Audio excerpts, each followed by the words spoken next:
ini mulai dari 2021 itu memang sudah di-stop ya, tidak dinafkahi oleh ayah saya, yang mana seharusnya itu diwalikan oleh Ibu RS ya selaku pengampu seperti itu. Selain kami sekarang ini ditelantarkan secara material, kami juga tidak diberikan kasih sayang. Mulai dari 2012 bisa dibayangkan 2012 itu ketika itu saya sendiri masih di bawah umur. 2012 itu saya umur 11 tahun ya. Kakak saya itu umurnya 13 tahun dan adik saya ini masih 3 tahun setengah. Ya, itulah sepenggal pilu lara hati seorang Husin Kamal yang mengejutkan publik. Keponakan dari Atika Hasyolan ini mengaku telah ditelantarkan dan tak lagi dinafkahi oleh ayahnya sejak 3 tahun lalu. Kemelut permasalahan ini pun semakin mendidih usai Husin Kamal mulai menduga bahwa ada penggelapan warisan yang dilakukan oleh neneknya sendiri, yaitu Ratna Sarumpait selaku pengampu dari sang ayah yang tengah menderita skizofrenia. Tepatnya pada 16 Oktober 2024 lalu, membawa kasus ini ke meja hijau untuk mendapatkan haknya sebagai anak yang diduga telah digelapkan oleh Ratna Sarumpait. Pada Selasa kemarin, Atika Hasyolan pun turut dipanggil oleh Barreskrim Polri untuk memberikan keterangan mengenai perhara yang menyangkut ibu beserta keponakannya tersebut. Agenda kemarin pun terasa begitu panjang. Untuk memberi penerangan dalam kasus ini, Atika diperiksa selama 10 jam lamanya. Hal ini dikarenakan wanita berusia 42 tahun itu juga menjadi salah satu orang yang mengelola dan menjaga aset harta milik ayah Husin Kamal. Memang agak lama karena saya ini walaupun Ibu Ratna Sarumpait adalah sebagai pengampu, tapi saya dan kakak saya juga membantu mengelola dan menjaga harta aset kakak saya. Jadi saya memberikan banyak keterangan-keterangan. Maka pada tahun 2008 ibu saya mengajukan untuk menjadi wali. Nah itu pun mengajukan untuk menjadi wali dari kedua kakak saya, Muhammad Iqbal dan Ibrahim, itu atas musyawarah saya, kakak-kakak saya, Muhammad Iqbal, dan termasuk di situ ada Atiyah, ya ibunya dari keponakan saya ini. Katanya Ibu Atika Hasyolan sudah dipanggil ya untuk memberikan keterangan ya mungkin ke Barreskrim Polri. Sementara itu seterusnya itu masih dalam tahap penyelidikan seperti itu. Ampuh Muhammad Iqbal ini diampuh oleh saudari RS atau Ibu RS. Nah, makanya kenapa keluarga dulu yang dipanggil untuk menentukan berapa hak daripada Muhammad Iqbal dari waris tersebut. Sehingga ketika sudah diketahui berapa sih jumlah nominal atau berapa aja waris hasil daripada waris yang dipunyai oleh Muhammad Iqbal. Prahara yang menimpa keluarga Atika ini diketahui sudah berjalan cukup panjang. Sejak beberapa tahun kebelakang, nampaknya gaduh hubungan antara Husin Kamal dan Ratna Sarumpait telah bermuara. Hal ini sejalan dengan pengakuan Husin Kamal yang mengaku sedih karena tidak diberikan izin untuk bertemu dengan ayahnya sendiri oleh sang nenek. Di framing seolah-olah saya ini anak yang durhaka, anak yang tidak baik lah attitude-nya kepada orang tua saya, di mana Ibu RS menyampaikan kalau bahwasanya saya ini nggak pernah jenguk ayah saya yang sakit. Faktanya kan tidak. Jadi saya ini bukan tidak pernah menjenguk ayah saya yang sakit. Saya justru sering berkomunikasi dengan ayah saya. Justru kebalikan, ayah saya lah yang tidak pernah diizinkan atau dihalang-halangi lah seperti itu untuk bertemu dengan kami sekeluarga. Kami ada loh di rumah, adik saya loh masih di bawah umur.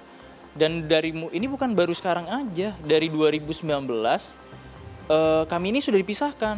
Saya anak-anak bersaudara, 3 bersaudara dengan ayah saya itu udah dipisahkan. Saat itu saya masih di bawah umur loh.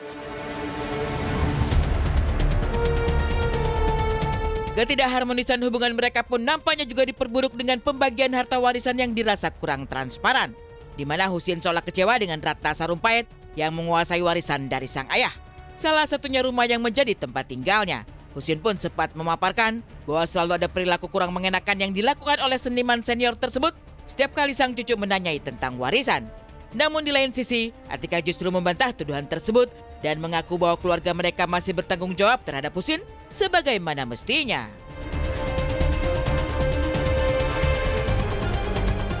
Kakak saya Muhammad Iqbal baru saja membelikan rumah. Oke, dan rumah itu karena waktu itu udah ada sebagian uang kakak saya tapi tidak cukup, maka dibantu oleh adik-adiknya. Oke, dan ini semua diketahui. Ini semua diketahui oleh Ibu Atiyah. Ya, kalau waktu itu keponakan saya, Kamal memang masih kecil. Jadi dia belum tahu apa-apa. Oke. Jadi setelah itu, ya saya kembalikan lagi ke rekan-rekan media. Apa yang akan kalian lakukan, misalnya sebagai seorang pasangan, suami atau istri, apabila itu dilakukan oleh pasangan kalian. Jadi itu menjawab kenapa perpisahan itu terjadi. Itu sangat mengganggu saya banget ketika dia bilang ibu saya memisahkan, sedangkan saya ada di situ. Saya saksi, saya salah satu saksi juga gitu. Masih ada, masih dikelola. Oke, ini saya sulit nih kalau ngomongnya nggak runut karena ini agak menjelimet ya. Oke, jadi dari tahun 2012 setelah menggugat, oke, kakak saya tinggal bersama ibu saya. Kakak saya dibantu oleh ibu saya sebagai seorang pengampu, tetap memberikan biaya kehidupan untuk anak-anaknya dan membiarkan rumah yang dia beli untuk ditinggalkan oleh anak-anaknya dan istrinya itu. Ya, dari tahun 2012 sampai tahun dia bilang 2021. Oke, itu tetap dibiayain tiap bulan. Makanya tadi juga lama di kantor polisi saya kasih bukti pengiriman, ada bukti-bukti transfer. Kan pernyataan Ibu RS yang membelikan kami rumah ya katanya. Walaupun itu pun juga bukan inisiatif dari Ibu RS sendiri, ibu saya yang meminta. Ayah saya ini kan punya anak dan istri ya. Wajib dong untuk dia memberikan tempat tinggal seperti itu. Itu pun bukan dari inisiatif Ibu Ratna sendiri, namun ibu saya yang meminta gitu. Karena ada hak ayah saya yang dikelola dan dipegang oleh Ibu Ratna seperti itu. Jadi kami memang dibelikan rumah pada tahun 2012 itu saya benarkan. Dan kami memang dibelikan mobil. Tapi ada fakta di balik itu di mana 2012 akhir, sekitar lebih kurang ya, itu mobilnya ditarik lagi.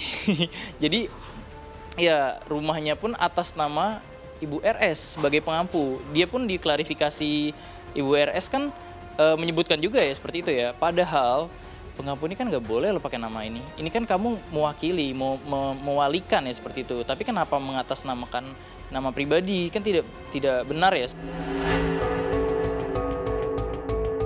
Sudah ada somasi yang sempat dilakukan oleh Husin kepada pihak Ratna Sarumpait. Merasa tak mendapat etikat baik, ia pun memilih untuk menempuh jalur hukum. Ditambah lagi, banyak perlakuan yang dirasa kurang berkenan di hati. Salah satunya juga mobil yang diberikan sebagai transportasi untuk dirinya dan adik-adik justru diduga atas nama Atika Hasiholan, bukan atas nama ahli waris. Hal ini ternyata memang diamini oleh Atika, karena memang ialah yang mencicil mobil tersebut. Namun mobil tersebut ditarik kembali karena sang kakak Muhammad Iqbal dan Ibu Husin, Atiyah, diduga sudah jalani proses cerai.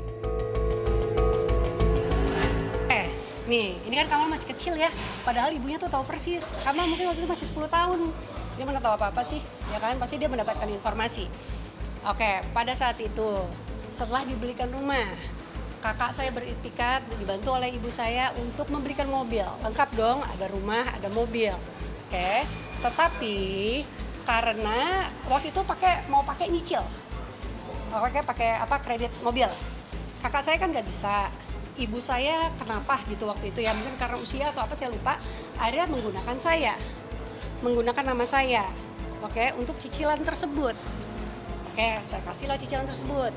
Tapi kan sebulan atau berapa lama setelah itu pas gugatan ini, kakak saya habis itu langsung pisah.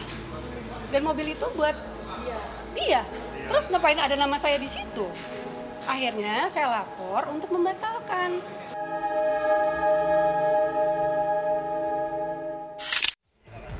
Ya, lumayan ya, menjelimet ya kalau udah urusan kayak dia tadi coba memperhatikan apa ini titik masalahnya. Titik masalahnya adalah yang satu merasa bahwa warisan ini tidak diamanahkan dengan baik, tapi yang dari satu pihak ini merasa bahwa kita sudah kok menyampaikan selalu ya kan warisan yang memang dititipkan gitu kan untuk tetap disalurkan gitu. Jadi wah pusing.